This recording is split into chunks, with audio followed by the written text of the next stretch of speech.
Hello, friends, and welcome back to Shop Girls, the podcast where we talk all things small business, highlighting independent makers and discussing the challenges of growing a handmade brand from creativity to commerce. Today, we're back with episode 3. It's the first one on Zoom, so please be gentle with me. It was not an easy process. Just the heat took me out of my office, and then trying to record it downstairs. It was a whole thing. I should have just melted upstairs. I realize that now. You live, you learn. So it's not a 4K experience, but hopefully you can really get some value in this conversation. I feel that you can see past the, just listen. And the visual can be a secondary component. We're talking to Gary today from Apothecary. His whole origin story for his business is so inspiring. And if you are a creator, someone who's maybe thinking about starting a small business, this is going to be a conversation that you're going to want to listen to, because we're starting from completely different places. His whole story is one of the best origin stories for a business that I've heard, but also we do cover those imposter syndrome feelings, those feelings like, is this even for me? Should I even do this? We talk about sustainability, kind of like where we both were coming from, what we have in mind when we're creating products, and the things that maybe we're focusing on that don't need to be focused on. I think it was a great conversation for me. I think you'll get something from it. And don't forget to check out all of Gary's information below, as well as obviously his website, and check out his amazing new Moonstone product, which I can't wait to get my hands on myself. So apothegary is a modern alchemy for the senses. So a lot of the smells that we bring out, say we, it's just me, are based on either a moment, a mood, or a memory from either my life or people around me that will inspire me. A lot of it I now class as clean alchemy. So I use a lot of essential oils now. And we're heading towards doing a lot of refillable products, because sustainability has always been at the heart of what I wanted to do with this business. It sort of started as just wax melts and has taken on arms and legs and grown into this whole brand, kind of by accident, to be fair. What made you want to do it in the first place? Oh, God. So 10 years ago, I was recovering from treatment for cancer, and I had really, really bad anxiety. Like, I remember ringing my mum, and I was like, "Mum, I can't even open the blinds." And then she was like, "I'm coming down. Let's sort you out." And a lot of that stemmed from all of the treatment. It left me with a lifelong disability, and I was like, "I can't go outside. Don't want to be like in the world." And she came around to my house, and my mum always smelt incredible, whatever she was doing or wearing, and she was just so glamorous. And by the time she'd finished like cleaning the house, it smelt unreal, and there was a different smell in every room. And I'd noticed when she'd gone, that smell lingered, and I was in sort of a different mood. And I thought, what's changed your mood? And I was like, smell. So I wanted to create a home that was like my sanctuary, my safe space. And I started experimenting with candles, because I was off work at the time, couldn't really go anywhere, do anything. So I thought, I'll have a little play with soy wax. And then I just developed this brand of candles, diffusers, room sprays, wax melts. And it was a really good distraction. It got me out of a dark place, and it created this sanctuary. And the downfall was I started to do a charity candle for Sarcoma UK, which is the type of cancer that I had. And it was literally in my face every single day, someone buying a candle, and I'd stick this sarcoma label on the candle. And I was like, I can't do this. I can't keep looking up this word. It was the best selling candle I'd made. It was featured in like press. I was on other websites, and I just was like, I'm done. Literally walked into my little studio, and I was like, I'm done, and closed the business, because I just didn't want to go back to that place of cancer anymore. So that was in 2017. I folded that, and it was literally autumn 2023. People had asked me for years afterwards, can you just make me one of your candles? Can I have one of those diffusers? And I'm like, nope, nope, never again. And I went on a shopping trip with my friend, and he was like, would you ever make candles again? And I was like, no, no, don't ever talk to me about candles again. And we literally smelt Liverpool dry. And I got home, and I was like, all these incredible smells were buzzing around. And I was like, I want my house to smell like this. And I just felt like a lot of what I like wasn't on the market. Or if it was, it would be dripping in like paraffin wax or, other type of toxic. And I thought, well, what's in that? I don't know. Um, and then I'd started sharing some like memories that come up on Facebook of my old products, and a total random person on Instagram was like, "They're gorgeous. Would you make candles again?" And I was like, "No, no, never again." And I was like, oh, I don't know. And like the more people were like, would you make candles again? I was like, no, no. And then I found myself ordering wax and fragrances that I liked the look of or the sound of. The sound, that sounds wrong, but you get to a point where you know what notes will smell like. So I thought that sounds like it's going to be good, or it'll remind me of this, or blah blah blah. And I started experimenting with wax melts, and before I knew it, I had a Christmas collection, and it was about November 2023, and I was like, why have I made all these wax melts? Like I never want to do this again. And I was like, I've got everything, but I haven't got a name. And I was racking my brains for ages because I'd had a previous business called Dandelion, which was a play on my name. And then I had Gary Lion London, which was the candles that I made. And I was like, I want to bring my name into it, but I don't know how. And I was literally having a coffee with my friend, and I was like, I've got these wax melts. And she's like, fine. I was like, I'm never doing them again, but I've got these wax melts. Um, and they need a name. And then she was like, oh, what about like, one, she always says I look like, and well, I act like David from Schitt's Creek. So she was like, "What about like lion apothecary?" And I was like, and then I was like, "What about apothegary?" And I was like, "What a play on words!" And then we literally howled Starbucks down. And I was like, "Wait a minute, that's not funny." I was like, "That's actually quite clever." And then I got home, told my fiance, and he was like, "A stupid name." And I was like, "That's genius." I was like, "I'm going with it." And like, I felt embarrassed talking about it, and I was like, "Oh, it's called apothegary." And people were like, "Oh, that's really clever." And it went from there. But so that was end of 2023. And I was like, never doing it again. Christmas collection. I'll see you all, in another 10 years. And I was supposed to secretly start making candles, but my mum was actually diagnosed with cancer just before Christmas that year. So I was like, not interested. She's my priority. And people were like, so when are you bringing out? And I was like, oh, like, I'm not. Like, I didn't really talk about what was going on in the background. Um, so trying to get my mum through treatment was the priority. Apothecary just took a back seat. I was like, nah, I did the Christmas collection. I've had my fun, whatever.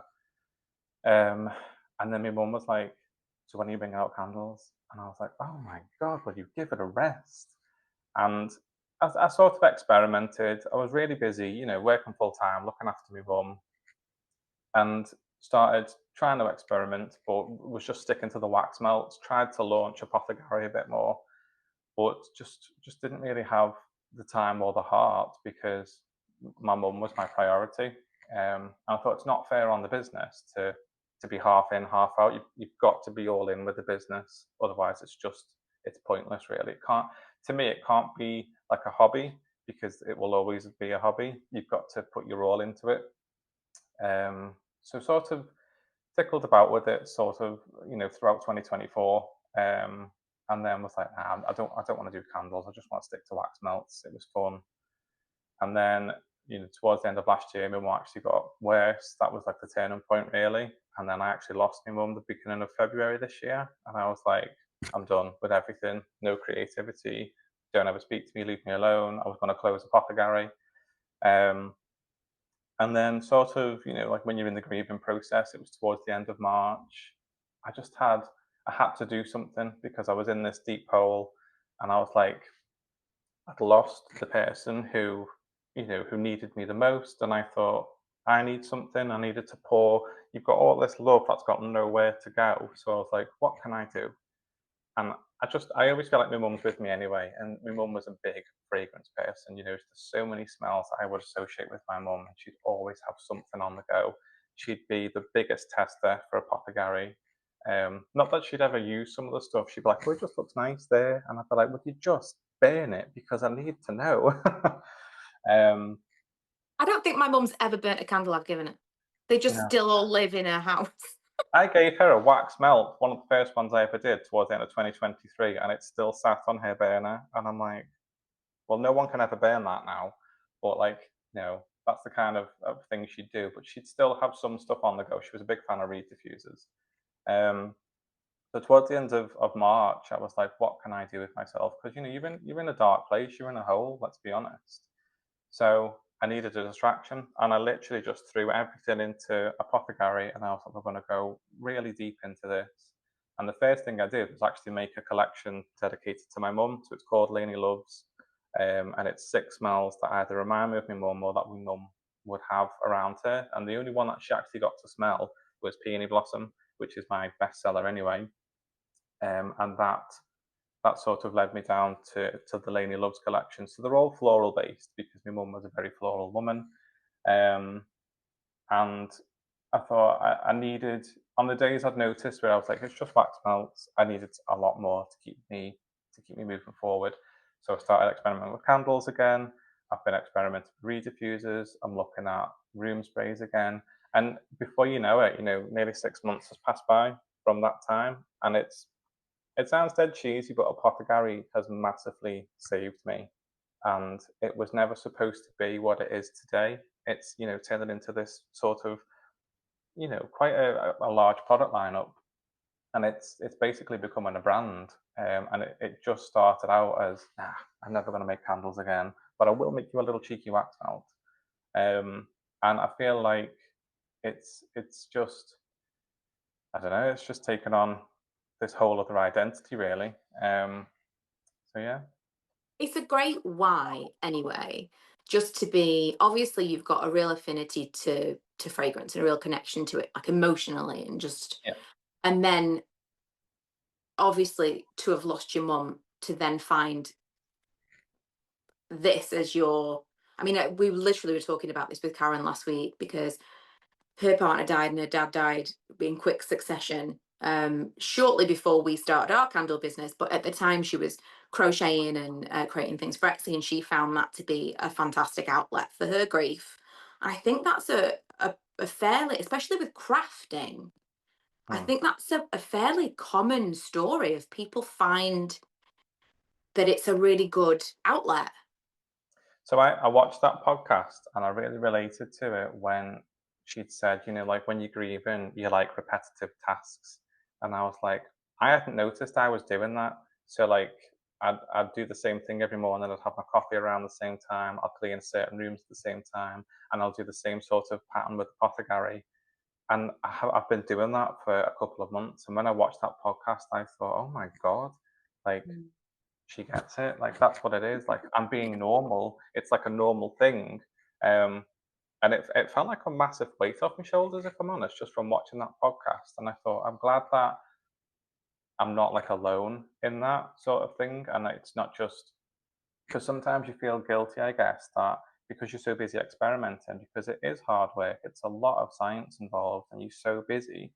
It's like, oh, should I be sitting here grieving all day? But then my mum would be absolutely furious with that, and she would be made up with all of these candles and all of these smells and keeping going, basically. And that's what it does. It's not that you're putting any grief on hold or anything. You just keep on going. You do whatever you do to move forward because you have to move forward. Well, So, grief is just like an active part of your life forever. Once yeah. you've lost someone, it's not something that it's not like, right, I'll grieve for 6 months and then I'll come back into the world.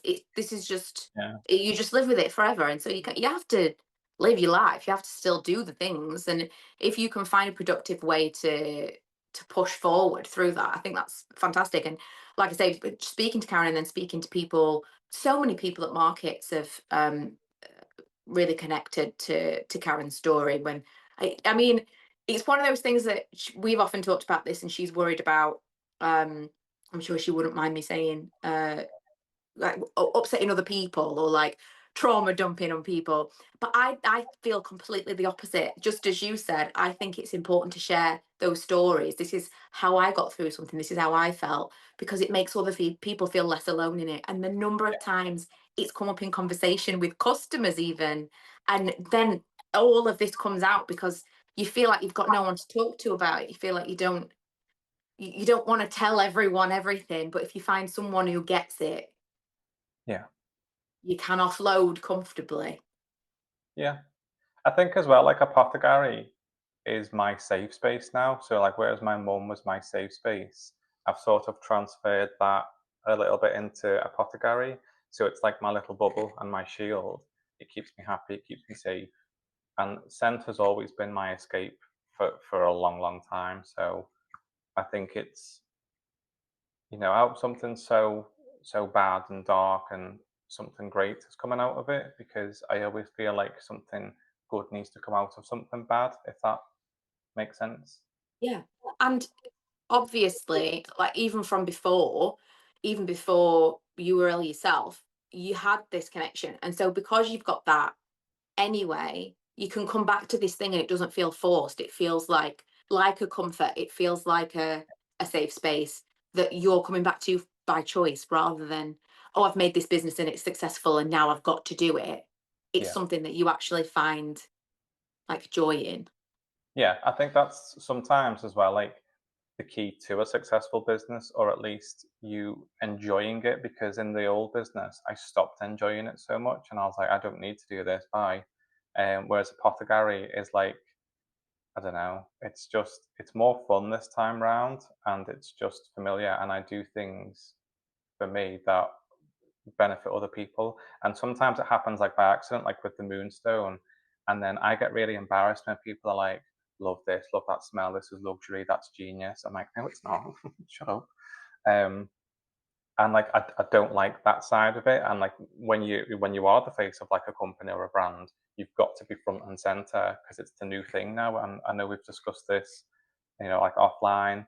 Some of us aren't comfortable. I'm not comfortable, but then my friend said to me, "But when you talk about your business and your products, you really shine." And I was like, "No, I don't. I'm just saying this is what I do." Like, quick example with me read diffusers. I don't like flipping reeds all the time because I'm such a clumsy person. It will spill somewhere. It'll just be all over me. So I wanted something that will just sit there, just leave it alone, like me. Just sit there, leave it alone, and it will quietly scent your room. And I feel like I dived really deep into alchemy side for apothecary, and again, that was accidental.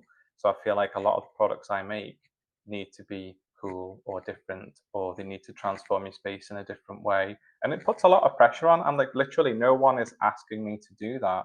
But I'll wake up at 2 in the morning and I'll be like, this needs to diffuse this way somehow. And I'll make a little note on my phone. And then the next thing is I'll be lying there at 4 o'clock like, wouldn't it be cool if that logo looked like this? And it just doesn't switch off. It's really irritating sometimes. Well, when you were talking about, I mean, we're going to get into the Moonstone for sure, but when you were talking about the Moonstone and how you were trying to do this thing and you were molding it and it looked uneven on one side, the whole time I was thinking, that is so something that we think about. Like I spoke recently in a vlog about bumpy candle tops. I spend my life worrying about like I don't want to heat gun them. Do we put a tiny layer on top? Do you do two pours? How cool does the wax have to be for you to actually? And then in different temperatures, we can go from icy cold in this room to like sauna level at the moment. How are we supposed to get to a point where we're like, this is exactly the rule because it's changing literally daily? And when I mentioned this to people who were following me on YouTube, they were like, I don't care about this. No, I don't think anyone cares about Yeah. smooth tops. And I don't think anyone would have cared if the Moonstone had just had an uneven top. That was something that you, same as me, look at it and go, well, this is no good. But it's not something someone's asking for. That's something you're imposing on yourself. Overly, I think a lot of entrepreneurs are overly critical of themselves and their product, and sometimes it leads to burnout because you're such a perfectionist. Because at the end of the day, you're putting your name and your face on. You're like, I made this, and it needs to be spot on. And you might notice one tiny thing and be like, oh no, don't use that. That label's bent. But then someone will be like, is it? Like, I don't care. Just give it me. Or do you know what I mean? Like I said to my friend once, oh, that packet of wax melt, the label creased a little bit on the back, so I'll just knock a pound off. And she was like, why? I don't care. And I was like, oh, but I do. No, that is completely true. Completely true. It's just impossible. Like we were talking again offline, you'd received something that was a little bit melted in the post, and you think, oh, like you feel so awful for the seller of the thing because you know that's the kind of thing that you lose sleep over. Yeah. Like, what if this arrives like this? Things that are completely out of your control. Well, going back to what you were saying earlier about not wanting to be the face of your business. Like, I know that again, we were like, Gary started this little Instagram community. What would we call it? Little chat thing, little Little collective. little collective, which invaluable in my opinion. And we were talking about this yesterday, that not everyone wants to be the face of their business and not everyone feels super comfortable on camera. And I suggested being more, I mean, it's really easy for me to say because I've been making videos on YouTube for 15 years. 15 years ago, I was like a jumble of words. It's just something that comes over time. It's the same as anything else. It's the muscle. But I was suggesting that you be more conversational, because if you're talking to someone, same as you're talking to me now, it's not difficult to explain. Here's what it is. You Yeah, don't start talking about your business and they go, "Oh wait, I got that wrong. Let's start again." You just yeah, keep talking, and I find that to be the best possible thing to do, is to just talk to the camera as if you are talking to a person, and talk about something that you're really interested in. So you tell me now, tell me what the Moonstone is, tell me why you made it, tell me, because I want this Moonstone as a collaboration with our business, because I've been looking for exactly this for so long. So tell me everything about the Moonstone. Tell me this. why did it come to be? How did you make it? What's the purpose? So it's such a long story, so I'll try and be quick. But the Moonstone was never on the cards, and I was trying to experiment with loads of different things, and I was like, "Ooh, I've never done a card diffuser before. Let's have a little tickle with that." And I tried those, the ones that come on the string and you've got to tip it upside down. And I was experimenting with that, and I was like my car's not massive, and I was like, I can't smell anything, and I'd have it like on my nose, and I'd be like, don't like it. And then I got ones with little sticks in, and I thought that seems dangerous, and like it did nothing, and it actually dripped onto my dashboard, and I was like, well, we're off to a good start. Um, and I shouldn't really talk about this, I guess, but like another home fragrance brand sort of stole my tagline. And it really, really upset me. Or I take a lot of things personally, but when you write something and 18 months later, someone just goes, "Oh, yeah, I'll have a bit of that." Like, you don't even know what that tagline relates to or what it means. So I took that really personally, and I was really upset, and I was like, I'm done, don't want to know, take it, whatever. Um, and I was in like this pity party for one for about 10 days. And we went to our friend's house, and I was experimenting with those diffusers, and they weren't working. And I was like, whatever, I'm done. And we went to our friend's house, and she had this crazy diffuser. And I was like, what the hell is that? And it was like this bowl with a couple of crystals in, and she put some oil on top. And I was like, she okay? And then when she explained, like, the crystals absorb it and it releases it back and diffuses the air, I was like, wait, what? And I was like, that would be cool with like lava rock because it's really porous. And then it was like that scene from Mrs. Doubtfire. I was like, I have to go. We have to leave. We need to go home immediately because I'm having an idea. I'm having a vision. Um, and then we got home, and I was researching for hours. My poor fiance doesn't get a look in because I'm just on my phone looking at the most obscure things. And I thought, I can't find lava rock big enough. What am I going to do? And I was like, tell you what's porous, ceramic. So I reached out to loads of ceramic artists. Nobody replied. And I was like, fine, I'll do it myself. Never made one in my life. I thought, what are you doing, you clown? Poured these stone things out, and then when I pulled them out the molds, one side was really smooth and like a glossy mirrored effect, and I was like stunned. And then the other side was just like its ugly sister. It was just bumpy, rough. It had holes everywhere, and I was like, "Oh, great! They look like moons." And then I was like, "Oh my god!" I was like, "I'm going to call it a moonstone because it's porous on that side. It will absorb the oil. It'll diffuse it." And I was like, "I need branded ribbon." And I was like, "Move out of my way! I'm having another vision." Um, and a lot of that came from literally because someone was trying to like steal something from me. I was like, we're going in a new direction. So the new tagline came out, which is the new alchemy of well-being. And I thought, I'm going to lean into alchemy. And I thought this stone, absorbs an oil, transforms it into something else, and then diffuses it gently into your atmosphere. I tied it up in the car, and then I wasn't really expecting anything to work, to be honest. And I got in my car, and I was hit with this smell, and I was like, "What on earth is that?" And then this little stone's just swinging in the rear view mirror, and I was like, "Stop!" Asked my friends to experiment, and when I was telling my best friend about the concept of it, she was like, I immediately need one of these. And I was like, are you joking? I was like, it's just a stone. And she went, mate, that's genius. And I was like, no, it's not. And I had quite a lot of people when I was like advertising it being like, "That's innovative, that's genius, that's clever," and I'm like, "You talk about me? Like, it's not. It's just a little stone." And I just couldn't believe like this accidental product that again came from a dark place of me wanting to quit and walk away, just blew up into this thing that everyone's talking about. Um, and my cousin actually said the other day, "I need one. I'm on my way. Can I wear it as a necklace?" And I was like, "No." Ah, um, I'm gonna need so a CPSR for that. but like they are the cutest little things, and I love the texture of them. And it literally was just an accidental product, and everyone seems to be going absolutely crazy for them, which blew my head because it was never supposed to happen. Um, and I tried to do a video to talk about the Moonstones, and unlike my products, I'm not an elegant person. I get so excited, I trip over words, and there was about 40 takes of me trying to explain this Moonstone, and I thought throughout those takes, I think I've explained it, and that reel was my most viewed reel, and I was like, again, like that was a bit of a joke reel, and sometimes you pour your heart into something and it's polished and perfect and no one pays attention.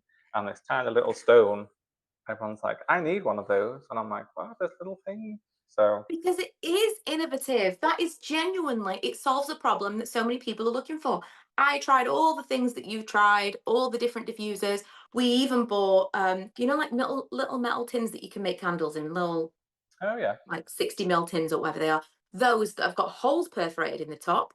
And I bought little wooden discs. So the idea was you would put the dropper on the wooden disc, you would put it in the metal thing with the holes on the top so that it wouldn't necessarily like get on anything, but the Mhm. wooden discs were not porous enough. Like this is seriously what we have been looking for well over a year and actively searching for. And I feel like we were even close with the wooden discs and nowhere near. We were like so close to, and yet so far away. Yeah. I would never ever have come to that idea, and I think it's really really clever. I mean, if I were you, I would be looking into some kind of like how unique is this? Is this something that needs to be patented? Something Someone specific. asked me that.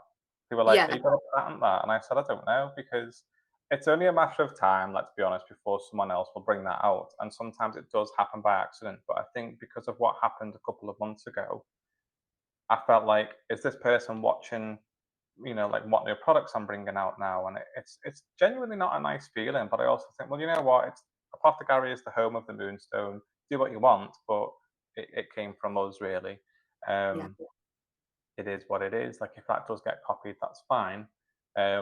But everyone sort of knows where it came from. So Well, it's someone stealing a tagline is not someone who's going to learn how to pour ceramic moonstones.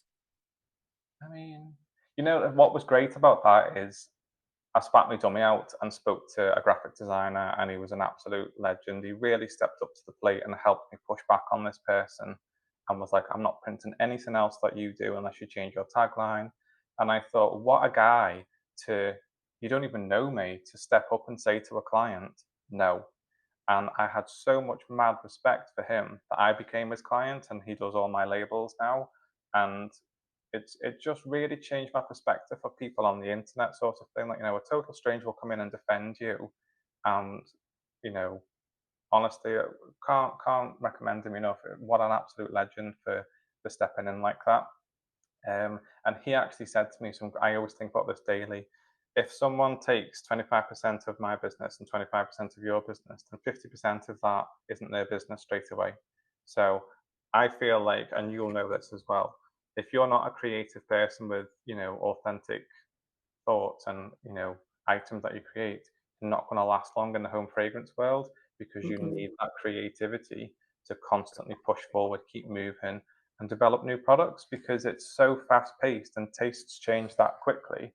So I took a lot of comfort in that, to be honest, because it's stuff like that has never happened to me before. And I'm kind of glad it did, because it pushed the whole new direction of Apothecary. We've got the Moonstones now. We've got the really cool diffusers coming out that I would never have looked to produce. But the pressure I put on myself by being, it needs to be like alchemy inspired, um, So in a weird way, I'm trying to say I'm grateful that they tried to steal something. They were very blasé about the whole thing. Um, Because they didn't care. Like, the person who stood up for you was an artist. yeah. Like, a graphic designer appreciates, this is something that I not only have spent time on and it's come from me, but also it's like months, years, whatever of training and education to get to the level that they've got. If someone just comes in and swipes it from underneath them, they appreciate Hmm. what that means to have just had something completely stolen. Whereas someone who's got absolutely no creativity, no originality whatsoever, doesn't understand the significance of stealing someone else's work. Like when they'd reached out and was like, don't know what you're on about.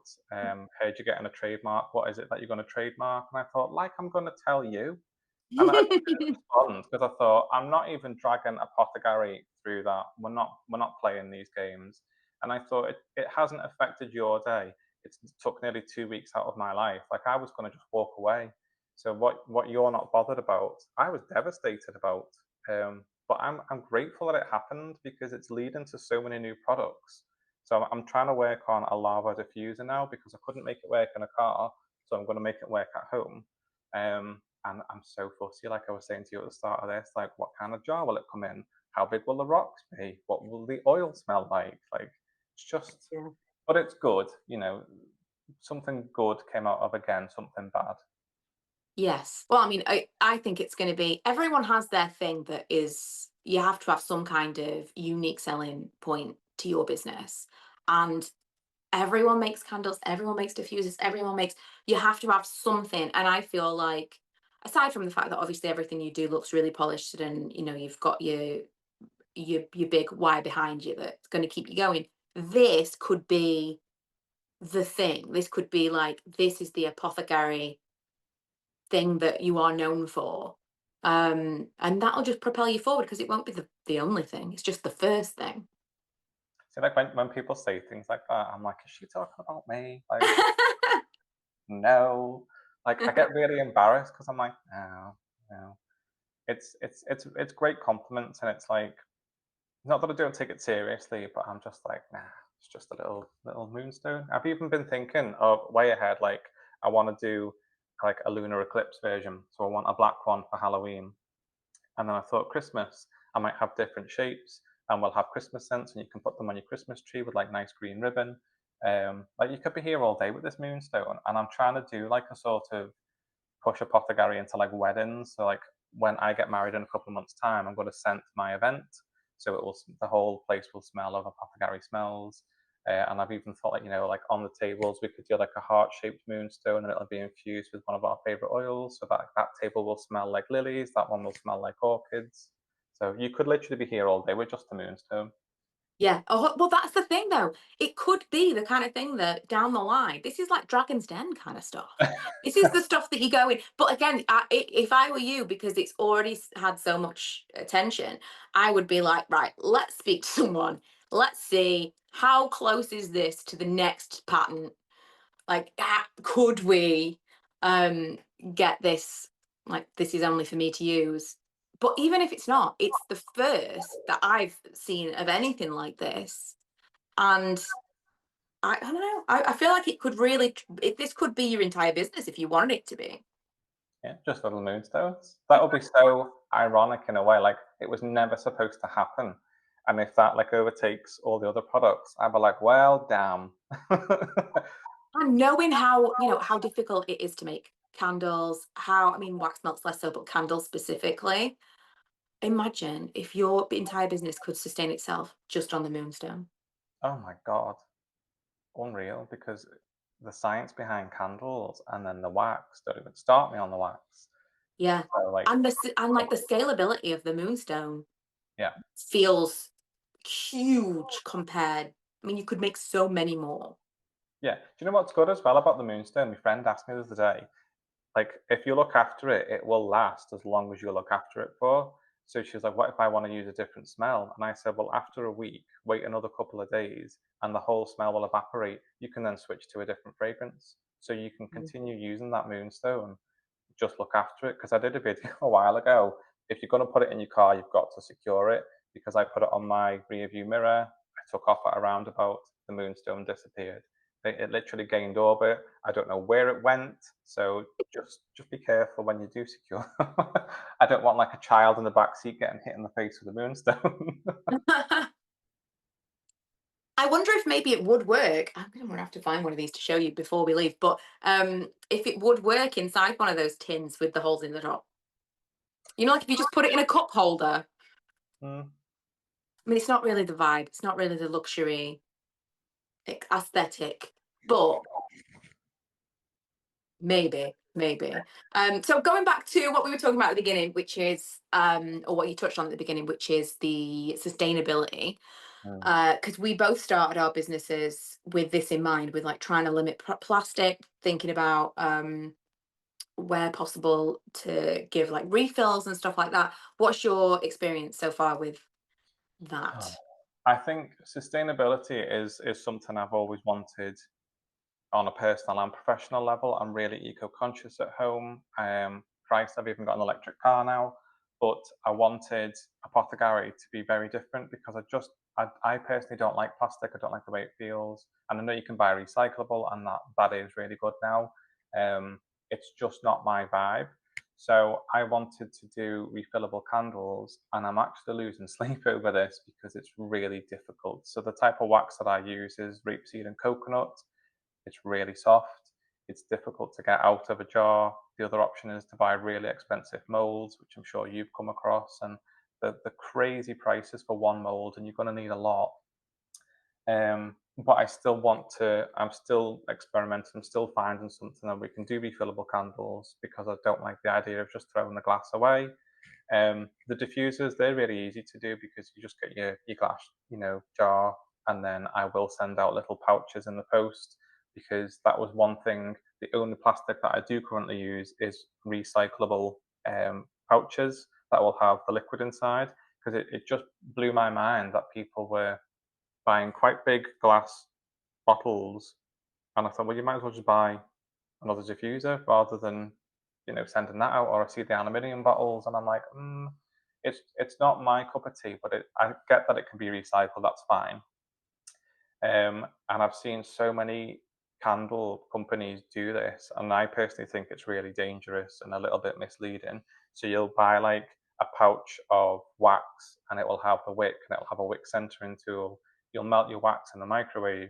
You pour that into, and as described on their website, any container. No, sorry, it just doesn't work like that. That container, and I've seen it happen to my mum with a very well-known candle brand. If that flame touches the side of that glass, it will explode, and it has, and there'll be wax everywhere. If there's a child or a pet or you nearby, you are going to get injured. And we all know when you're testing candles, some candles have different wicks. So you can't just put any old wick in any old container and hope that it will burn or work. And I also think if you've got a pouch of hot molten wax coming out the microwave, one wrong move, you're going to scald your arm because as candle makers, we've all done it and it really hurts. You will scald yourself.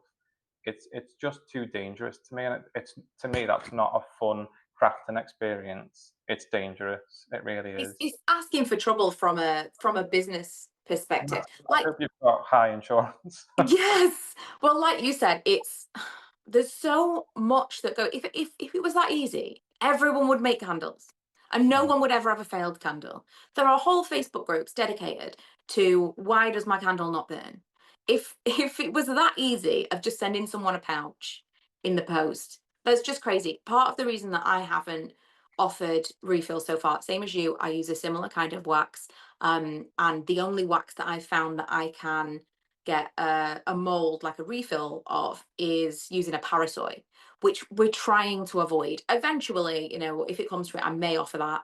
But my issue is you don't know what they're going to put it in, and you don't know what glass they're going to put it in. Even if they put it in a candle glass, if that candle glass has been used, like how many times might they have used that before? Like, at what point is it maybe not safe? Like, you just don't know.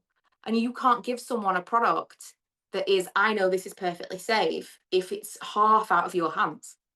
I really wanted to use ceramic pots for my candles because I thought they will be refillable. They will be a lot safer. It'd be easy to do. But the sheer cost of one of them was about 4 times the price of glass. And I thought, as a small business, you can't absorb that and keep your price the same. It's just not feasible to do. So it's like, do you create a then more luxe product, but then are you driving other customers away? But I'm trying to attract sustainable customers. But it is hard, and there's so many videos. I got a lot of flack online, and I thought I'm not getting involved anymore. And I thought this was incredibly dangerous about a very well-known sort of beauty blogger who's holistic, just making a candle, and it absolutely horrified me that she just had this jar. She put it in the microwave with some coconut, I think it was coconut wax, and took it out the microwave, just threw a wick in. There was nothing there. And this is what horrified me. Just started to pour, and I quote, loads of essential oil in. The more you put in, the stronger it'll be. And I was like, it's literally not how it works. How that didn't just blow up in her face, I don't know.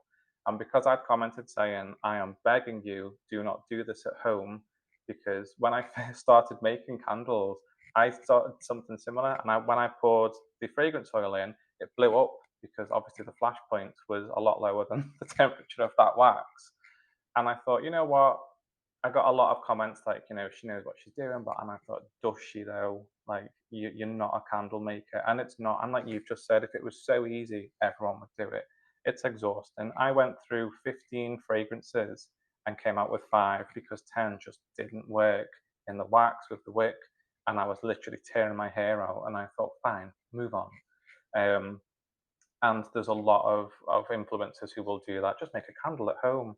And then the worst part, put it in the fridge and it'll chill, and then take it out, and a few hours later you can light it. And I was like, it literally doesn't work like that. Like, I bore people by talking about the curing time of a candle and how it's all known as molecular diffusion, and it's like a proper science. And I get really into it, and people are like, I don't care. And I'm like, oh, okay, cool. I'll let you know when your candle's ready. You should have said.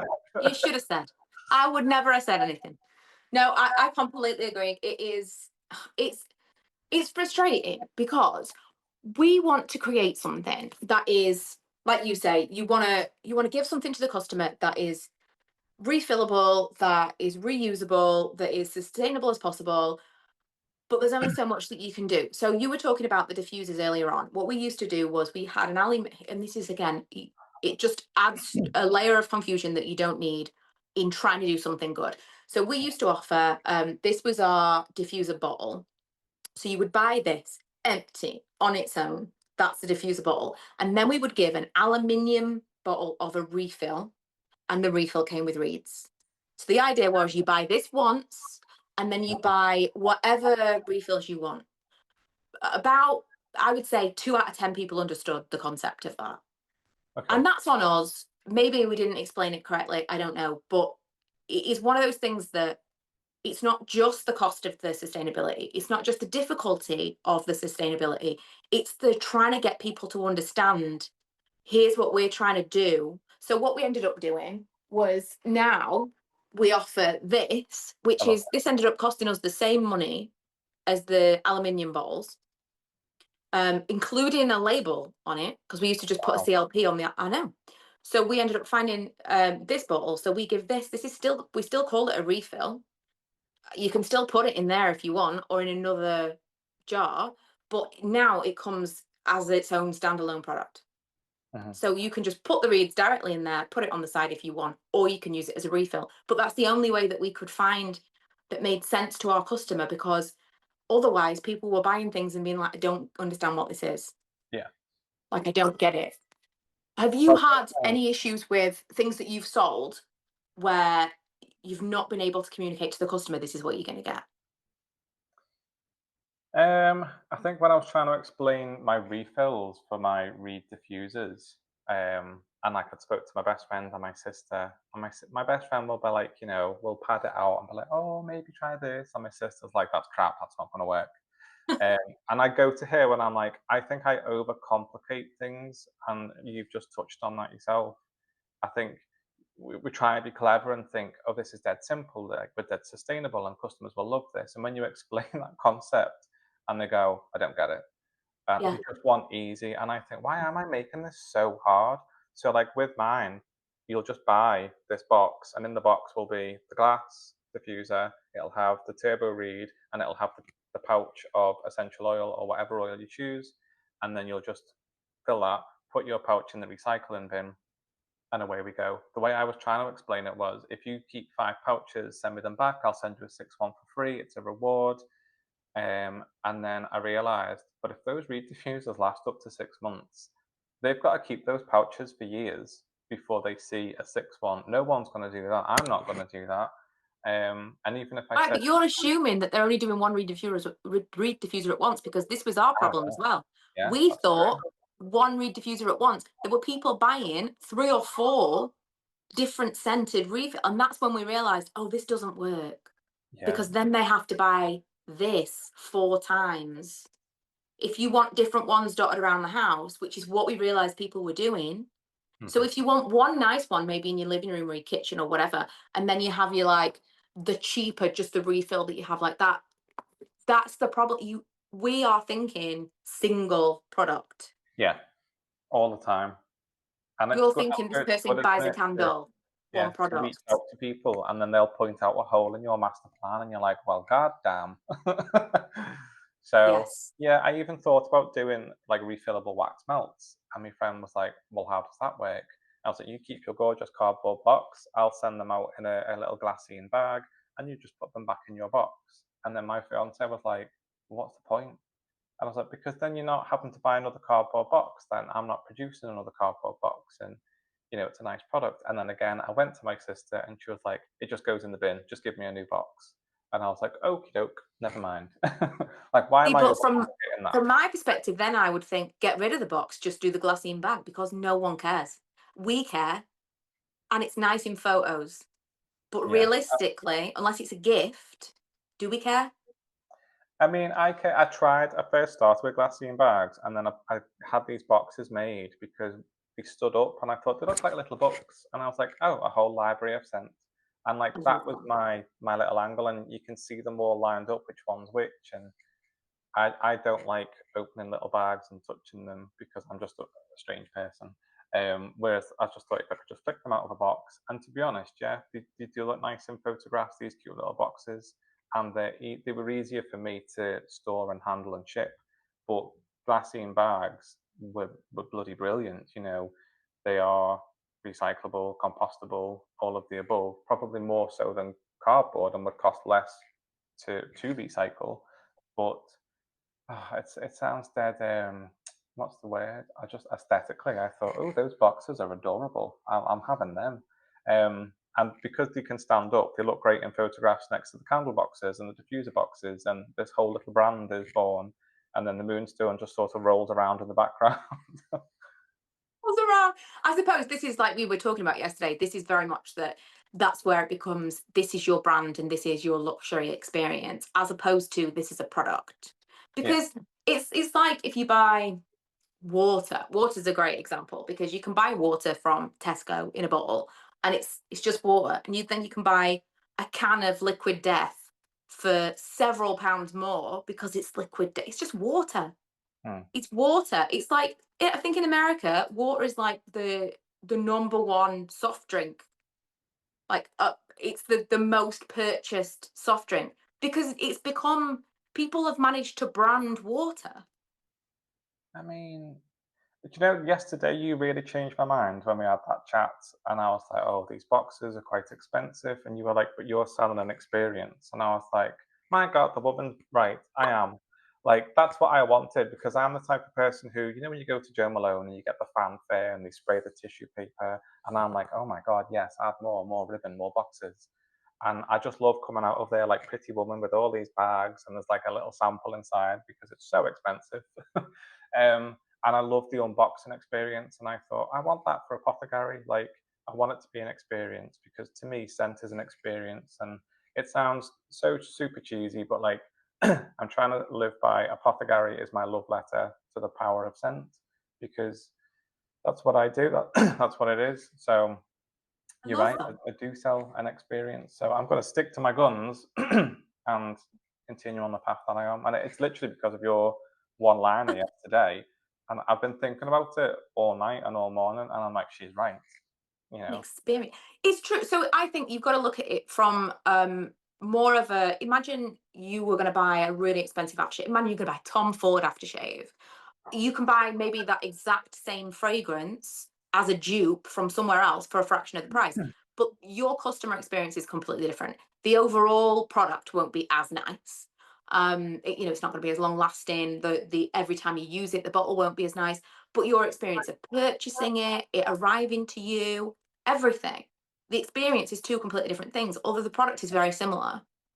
And that's like with our products, I feel sometimes that I've missed the mark in terms of branding because we've spoken to retailers who've said your product looks too department store for us, but our pricing isn't department store. Our pricing feels more small shops, but the small shops don't want our products alongside the other products because it looks too not upscale, but it looks too like two department stores, quite literally what one of them said, like it would be in House of Fraser. Well, surely that's a good thing for them because they've got a diverse range of products. You would think, but I think the issue is we've tried to make something that feels luxury be affordable, but there's some kind of muddy water there in when you then try to put yourself out there beyond your immediate audience because people don't really know where you fall in the market. Like you look like this, but you're priced like this. Yeah. And like well, I wouldn't say our customer experience is anywhere close to yours in terms of when someone receives our packaging, it's small business. It's like, it's going to be everything's boxed and nice, but it's not like slick. It's not printed. It's still very handmade. Whereas then when you got the candle on the side, I think it looks quite, that's the thing I've put the money into. The Yeah, actual because candle itself and the label. yeah, I think you're sort of downplaying smoke and matches a bit there because, like, I saw your labels yesterday and I thought polished, they're gorgeous. I wouldn't, I wouldn't get that and think, oh, like, I'm going to sound terrible, Etsy seller who's just stuck a little flower symbol on there, or handmade with love. And there's nothing wrong with that, but like, I wouldn't class that as luxury. Whereas I think smoke and matches is up there, and I think you've got a polished look. Well, thanks. I feel like I can't even reach one of our regular candles. Oh, I can. I feel like our label itself, like I spent the money on the label thinking this is the thing that's going to be like on someone's side. This is the product that sits with the enormous wick. This is the product that sits on a shelf or on a whatever, and this I want it to look nice. But everything up until the point where they light that candle, I just don't want to spend money on it. I don't want to spend money on, and that is the difference. Maybe it's a little bit, maybe that's the pit, that's the little point of difference of if we spent the money on the outer packaging, that would upscale our entire brand. Yeah. But if you've got it on a shelf, it looks a certain way. But then when you receive it, the money has been saved in that portion. I don't know. I found the actual branding itself of the products and the scents and the labels and all of those things I've felt really strong about, and the website and all that stuff.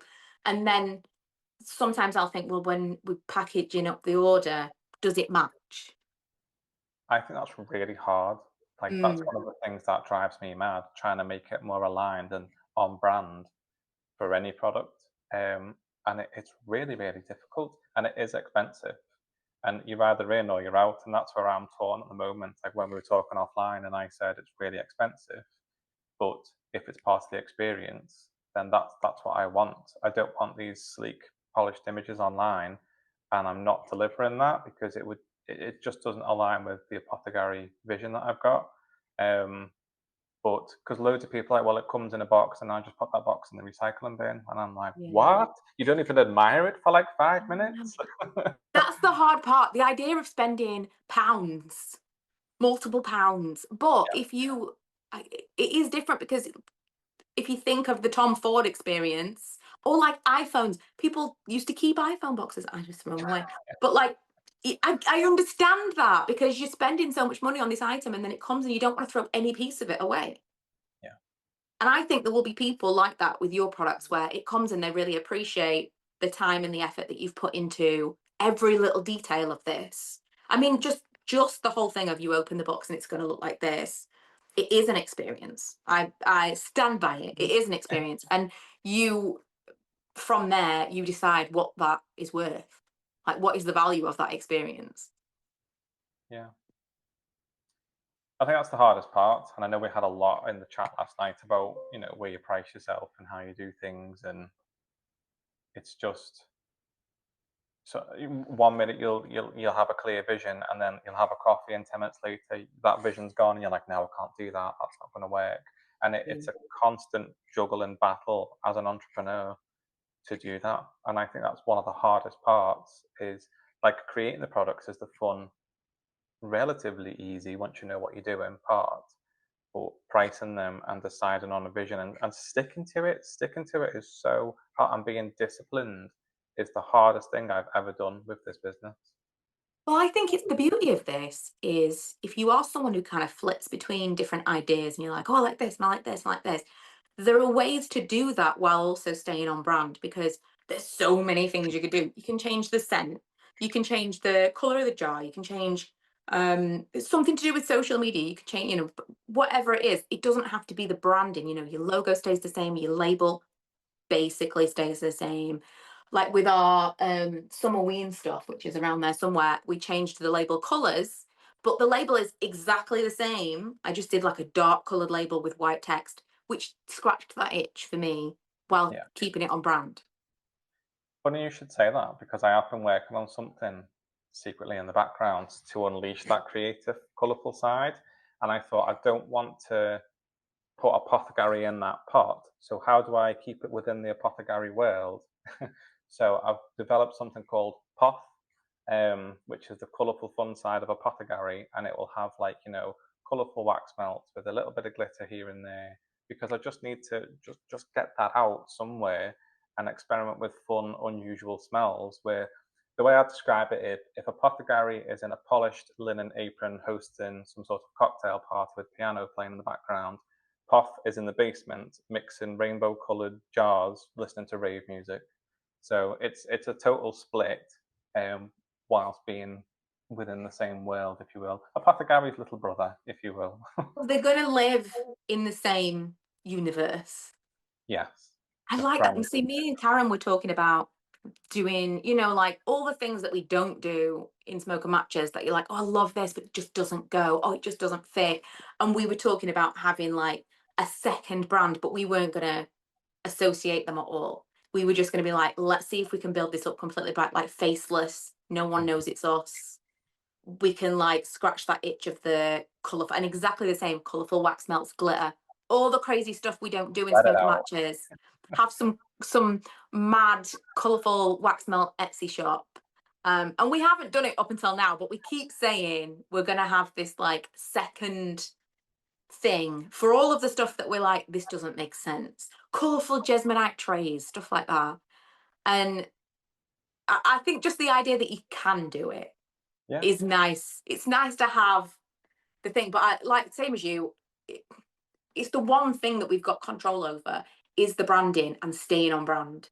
And Yeah. that is, you see other people's stuff where it's like every single thing looks different, and you think, That stresses me out. yeah, I know. Every single label is different. Every single jar is different. How do I know from picking up this and picking up this that this is you? Yeah. That's what Because you not want. everyone, yeah, Branding. not everyone recognizes like the names. Even logos change. Yeah. I think you should do Seems like a play on smoke and matches, like, like Fire and Ember, and it's like a different side to you whilst within that way. Let it out. Why not? yes. Well, we were trying to think of a name for ages because we were gonna we've got a perfume so far, but we were gonna branch out into kind of bath and body stuff before we learned about all the costly Sure. reporting that you need for which steadily we may. But initially we were looking at soaps and then realized I don't spend hundreds of pounds on reporting and certification for soaps. So we're, that's on a back burner for now. But we were looking for different names. Poth is great. So we were like, S&M doesn't really have the same ring to it. Like, where do we go with this name? I mean, that was a moment of madness when I thought of that name. I was thinking it's like smoke and mirrors. I was thinking it's like Oh, social media. It's like this is like lifting behind the curtain. That was the idea of smoke and matches in the first place. Is it was supposed to be like the authenticity of something rather than the fake smoke and mirrors of it all. And I was like, this is genius. And we like went with it and ordered everything and got all the domain and stuff. And then I was like, oh, S&M. Oh, didn't think of that at all. So what we ended up doing is we had a logo made that says "Smoke and Matches Apothecary," and Oh, so that is what our anything outside of home fragrance has a okay. label that's "Smoke and Matches Apothecary." Funnily enough, Yeah, because um, it's still used and it should still be tied to your brand, but just be different. I think that's a smart move. yeah. Well, like that's like Build-A-Bear and the Build-A-Bear After Dark. Can't Oh, remember what it's called. Have you seen that? no. There's a whole website. I'll send you the link later. It's like an adult Build-A-Bear, but it is accessible. Like it's under the same umbrella. Oh, okay. It's Okay, a it works. And then well, people know it's you, so they'll know your quality from smoke and matches is going to it's match the quality of that.